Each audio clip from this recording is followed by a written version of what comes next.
In this video, I think I'm going to surprise you just a little bit because even though I own both the Canon R50 and the newer and way more advanced Canon R50V, I still grab the R50 way more often. No, not because it's better on paper, but because it's better for actually getting videos done.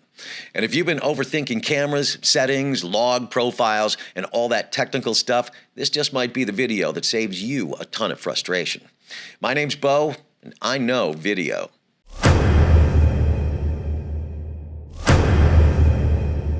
All right, if you're new here, my name is Bo Reynolds. I try to help creators over 40, over 50, 60 like me and beyond make beautiful looking videos for their YouTube channels without overcomplicating the process. And today I'm breaking down exactly why the simpler camera is sometimes the smarter choice. Let's start with the biggest reason. The R50 is just easy. You turn it on, you hit record, and boom, you're creating. That's it. No menu diving, no second guessing, no what profile am I in? Now compare that to the R50V. Before you even hit the record button, you're already thinking, am I shooting in 8-bit or 10-bit? Should I actually use C-Log 3? Which custom mode am I in? Is this for my A-roll or my B-roll, bro? And listen, while that's powerful, it also slows you down. And when you're trying to build a YouTube channel, speed actually matters. Consistency matters. Getting the video done matters more than getting it perfect. Nobody talks about this, but the Canon R50V comes with what I call a mental tax. Because every time you turn it on, you have to think. And thinking isn't always your friend when you're trying to create content.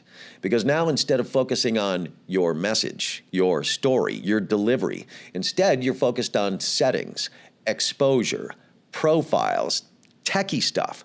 And for a lot of people, that's exactly why they never hit the record button. Now, let's talk about something real, especially for someone like me living down here in Florida, the sun. If you're shooting outdoors with the R50V, this is a huge deal because it doesn't have an EVF, no viewfinder. So now you're relying 100% on that rear screen. Here's the problem. That screen is 30% lower resolution than the one that's on the R50. So in bright sunlight, forget it. You can't see a thing. That screen is going to be black just like this. So now you're guessing, you're squinting, you're shading the screen with your hand like you're trying to read a text message from 2003. Okay, now I've got the Canon R50 shooting the back of the screen of the R50V. Indoors with professional lighting, talking head, works great. That's why I always use the R50V so I can shoot in 10-bit indoors, never outside. Because let me show you what happens when you use the R50V outside with that screen. Come with me. Okay, now I'm using the Osmo Pocket 3 pointed at the back of the screen of the R50V. Now I can barely make out anything on the screen on the R50V, but I can see the shoreline. I can see the beach chairs. I don't know if you're seeing that or not. So as far as composition, I can point it in the right direction, but that's about it. Now let's hook up the external monitor. There. Hopefully you can see that. Can you? Get up nice and close, back up a little bit. That is why I normally don't use the R50V outdoors, because I always have to hook up a monitor. And then, if we come around to the back, you can see I have to have two NPF batteries. So that means more gear, more batteries to deal with, more wondering if the batteries are charged, all of that. But at least with the monitor, I can see, right? It probably doesn't look nearly as good to you coming from the Osmo Pocket 3. I've got an ND32 on the Pocket 3 because we gotta block some of that sun. But anyway, it looks a lot better in my eyes. So there you have it. Straight from Okaloosa Island, Florida, located in Fort Walton Beach. If you want to live in a tropical paradise, Google it. Okaloosa Island, Fort Walton Beach, Florida. Y'all come back now, you hear? Meanwhile, on the R50, you just put it up to your eye and you see everything, and you see it clearly. Now for me, that's game changing. With the R50V, I always, and I mean 100% of the time, I always have to hook up an external monitor whenever I shoot outdoors.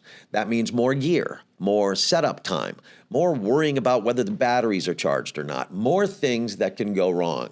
And suddenly, That small, lightweight crop sensor camera setup isn't so small anymore. With the R50, I can just grab it, walk out the door, and just start creating. No rigs, no monitor, no headaches. Now let's talk about log profiles. Yes, the R50V gives you C-Log 3, and that is awesome, if you know how to use it, if you know how to expose it, if you know how to correct it and grade it. But here's the truth. Most people don't even want to color grade. And to be honest, most people don't even need the color grade. With the R50, there is no log profile. That means what you see is what you get. And what you get is beautiful 4K footage. Your footage already looks great straight out of camera.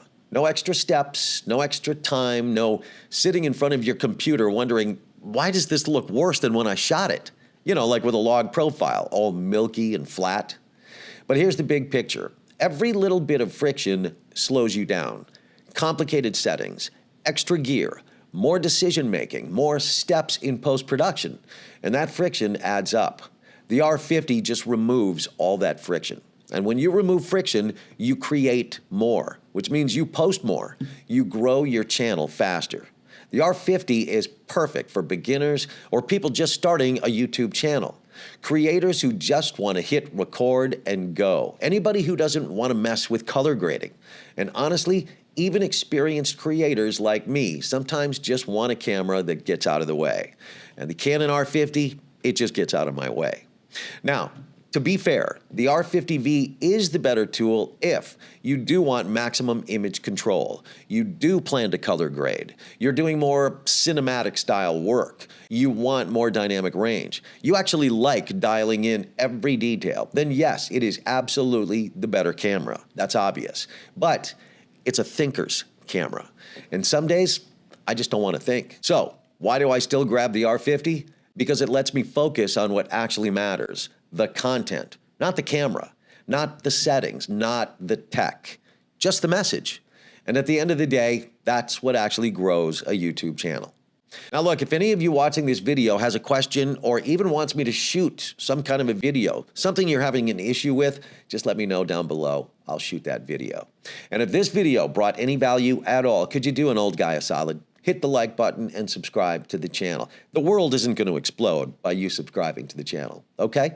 And if you want to learn more about either the Canon R50 or the R50V, just give this video a watch right here, and you will learn more.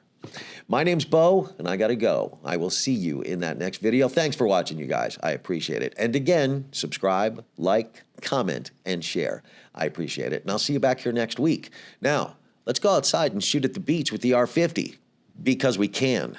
To the beaches, bitches.